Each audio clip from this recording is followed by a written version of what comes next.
could sing and dance at an age when most of us can barely walk. As a teenager, he started composing, and not before long he had us dancing to his tune. But what's the secret that ensures that every time he sings for his supper, we like what happens?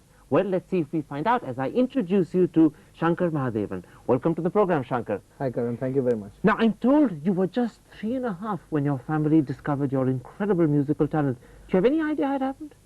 Yeah, I remember that very distinctly. Actually, I had gone to my uncle's place in Coimbatore for a regular vacation, and there was this instrument lying over there.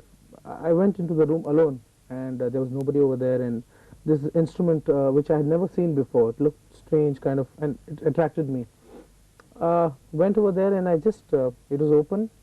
It was the harmonium. I just started playing a song on it, which I had heard.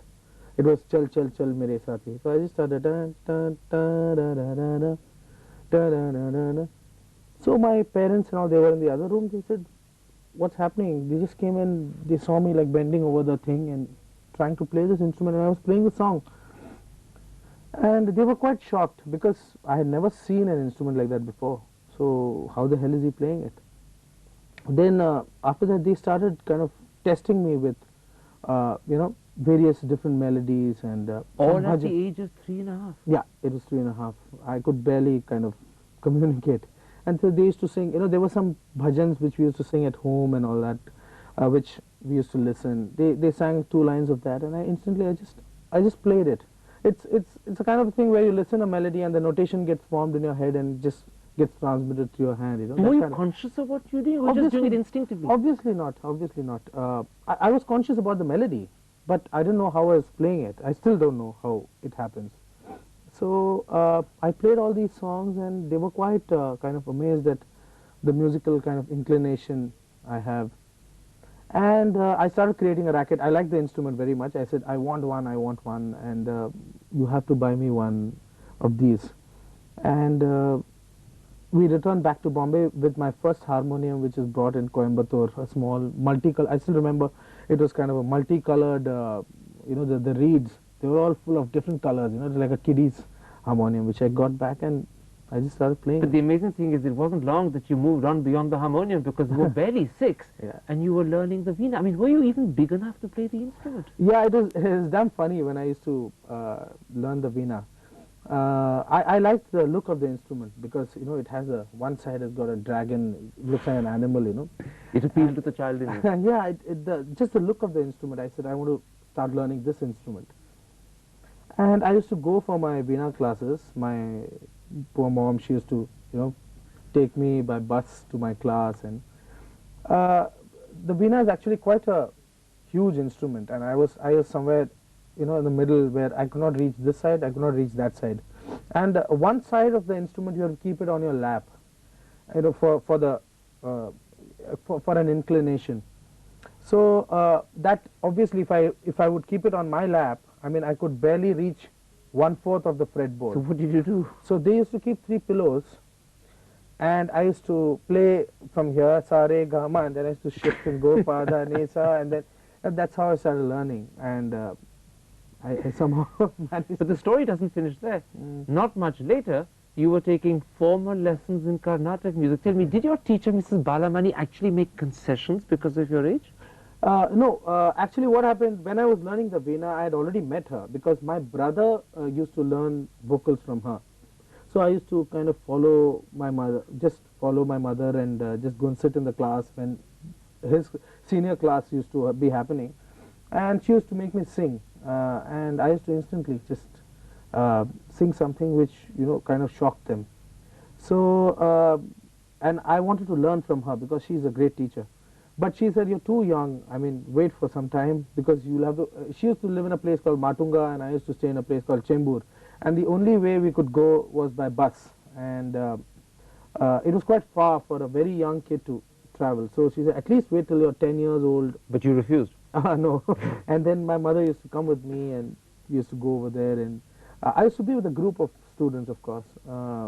And she but hungry to learn every instrument, hungry to try every style of singing. Yeah, that's it's just a curious nature. But the amazing thing is, on top of being a musical child prodigy, You were also quite naughty at school. I'm told that in fact you used to try and bunk classes to watch cricket.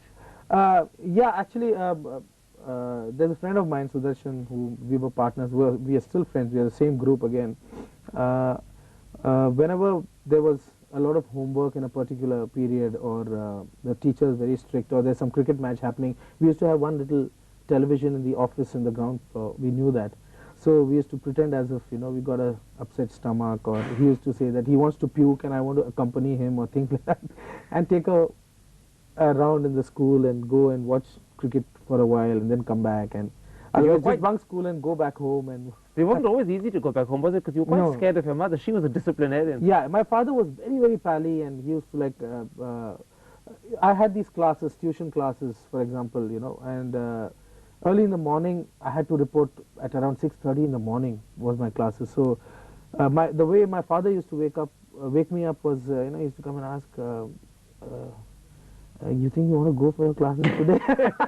So what kind of an answer you can expect from me? I said, no, forget it. But my mom said, she used to say, Get out of bed. You have to go. She was, because one parent has to be. Mum was the toughie in the family. Yeah. She kept you on the Yeah, straight and narrow. yes. She never let you get spoiled. No. But remember, on top of all this, music remained your first love. I believe you were only 9 when you did your first solo performance. Do you remember? Yeah, I started learning vocals, and then there were these small sabhas in the area where I stayed, Nadanjali Sabha, this Sabha, that Sabha. They used to have monthly programs. So one of the programs was, they arranged me to do a proper 2-hour Carnatic classical concert, which was like a unique At the age of 9? Yeah. So that was my first concert. Very nervous, but I managed it. In fact, not nervous, because you used to win all the musical competitions in the area. Were you very competitive?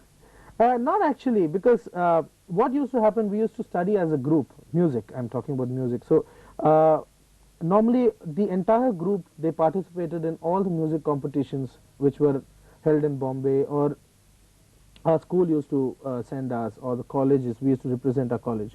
So the entire group went, and I was also part of it, obviously, because I was the guy who was singing the most, either in school or in college. So I used to represent my college, and many a time. But I you used must to have win. enjoyed winning, because you won every time practically. Most of the times, yeah. But the funny thing is that although you won all the musical contests you took part in, you always hated being asked to sing at a party in a wedding. Oh, I used to hate that. Believe Why? me, I used to not attend any weddings, any parties, because I knew that normally in our South Indian culture, if there's a wedding, or there's a party, or there's some function, pre-marriage function, or after marriage some function is happening, the guy is made to sing always. Oh, why don't you sing a song? For every occasion there's a song. Were you shy or self-conscious? Yeah, kind of. Suddenly being asked to sing, and so all these people looking at me like, oh, this young kid singing. So I should never be present over there. So I should be playing somewhere else, far away. Just come and have lunch and run away again. Now you did your first professional composing and singing when you were still in college, and it was in fact ad jingles. Yeah. How did it start? It all started with this group I traveled with. It was a world music group called Divya, and after I came back to India, I got noticed by the ad industry. Suddenly, you hear this name floating around, Shankar Mahadevan. There's a guy who's singing around, and there's a popular music producer, Ranjit Barot. He used to do a lot of jingles at that time. So he came and asked me, would you mind singing for a few of my jingles? I said, What did you say? oh yeah, I'd love to do it, because professionally getting into recording and all that.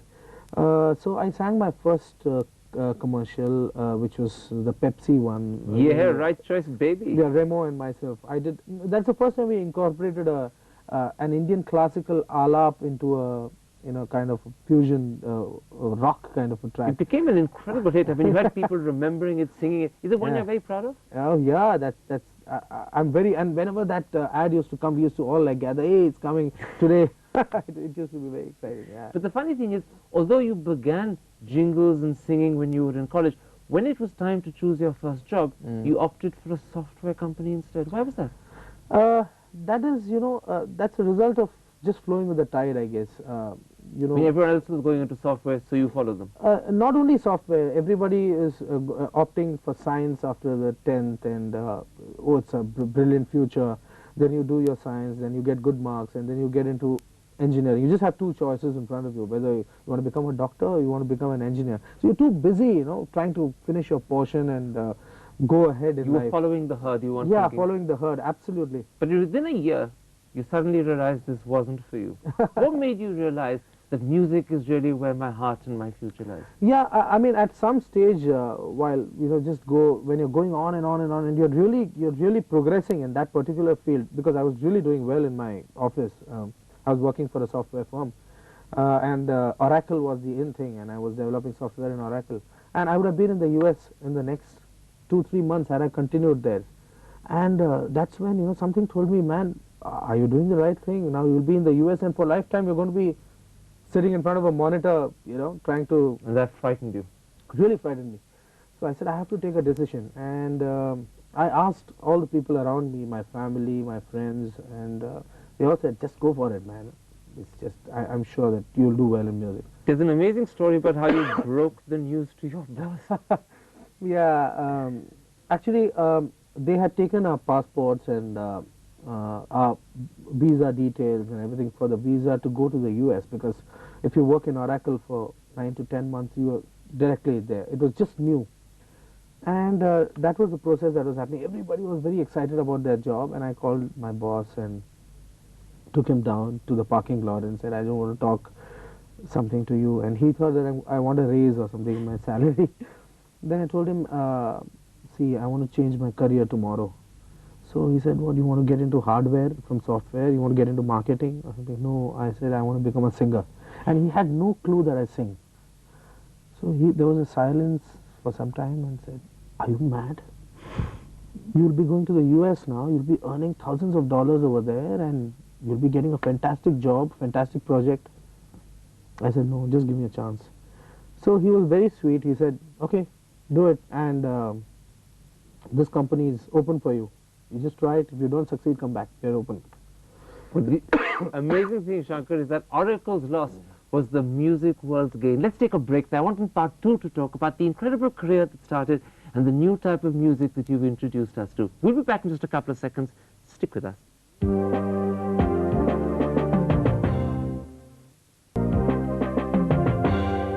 Welcome back. My guest is Shankar Mahadevan. Let's talk about your singing and your music. You're probably best known for Breathless. Were you completely taken by surprise when Javed Akhtar proposed the song? Well, HMV had actually decided to get both of us together to do this album, and so they were working behind the scenes. Yeah, and they said, and I was very excited that Javed has agreed to do this album, and he's going to write for my album, and that was the first album I was going to do. And then he said, you know, I have this crazy idea about a song which I've been talking to many people for the last 7-8 years, including classical musicians, but they're not just able to get the idea. The thing is, I want a song that starts and it ends. We don't have any interludes, we don't have any kind of breaks in between. Let's just play with words and, you know, with a rag. And what happened? Did the idea grab you? Instantly, I said, let's start. I did not know what this idea is going to be, how it's going to be implemented. The song was not ready, nothing was composed. I said, let's start the album with this song. And then, you know, it just built up. I gave him a meter to write to. Then he wrote, you know, he wrote and wrote and wrote. And yes, no, not just wrote and wrote and wrote. I gather when you saw the lyrics for the first time, you thought they were a newspaper article. Oh yeah, it looked like a magazine or newspaper article. I mean, I just said, and I looked at him, is this what you want me to do for the first time I'm working with you?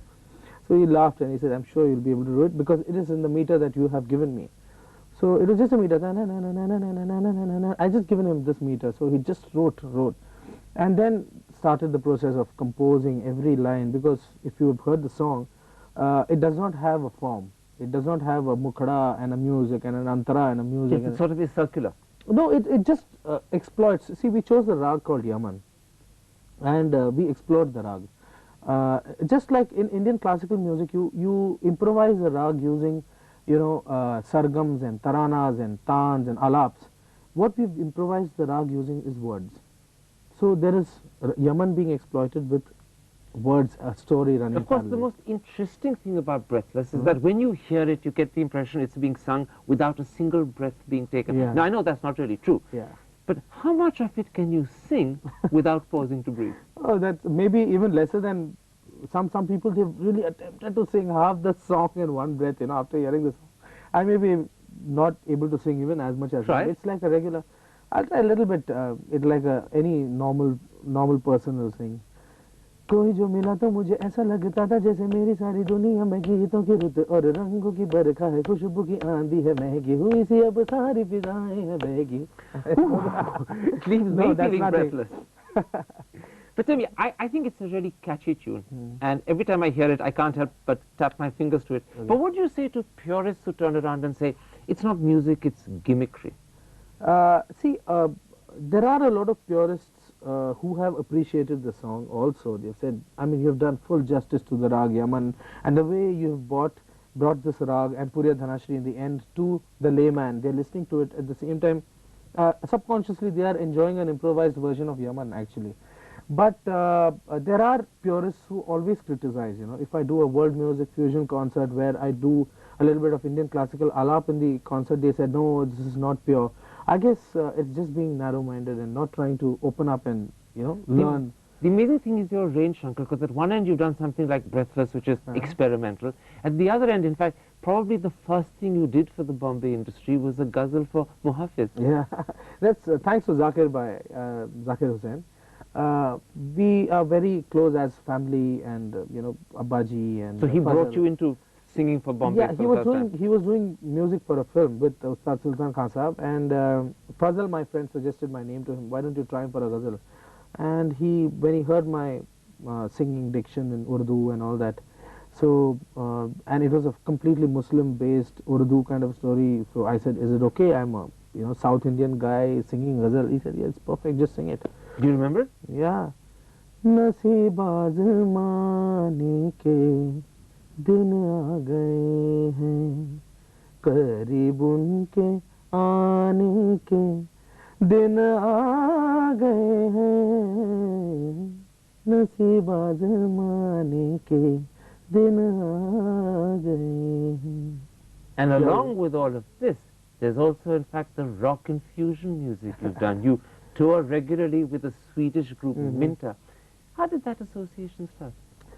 It started way back in 1988 when I was in my first year of engineering. I had gone to Europe for the Belgian Jazz Festival and Hungarian Jazz Days with a group called Divya from India. That's when I had met these people over there, and they really liked my singing.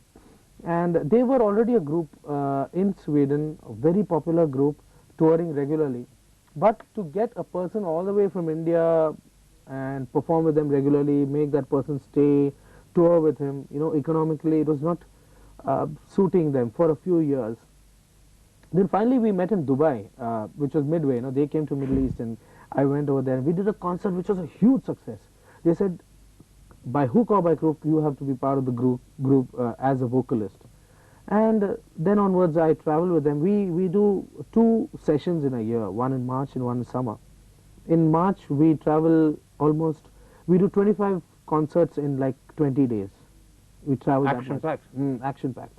And in summer we tour all the festivals, major jazz festivals, China, sometimes we go to Paris or London. So it's incredible. Your singing range goes from Breathless at one end to rock music with Minta at the other, and Hindi music in between. Yeah, they're not connected at all, apart from being connected musically.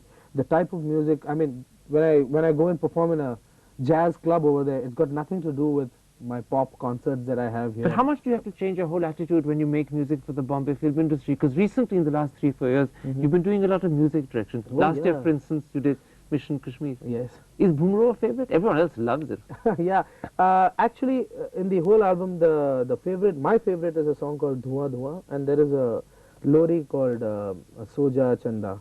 But of course, Bhumro and Rind Poshmal and these songs, they've become popular, and of course, they are our babies, so. Let's talk a little about you personally. You got married in 1992 to your wife Sangeeta. I gather she was your childhood sweetheart. Yeah, we were going around for almost 10 years before that. So I was in the 11th standard and she was in the 8th standard. So you were really very young when you met each other. We have grown up together, yeah. So is it true that the first date was Gandhi and that rather than see the movie, you spent your time holding her hand? No, the first date was Gandhi, and she was very young and I was also young, and we were traveling out of our area. First time, it was damn cute, and a completely nobody in our houses. They knew that we were meeting. Romance at that age is really beautiful.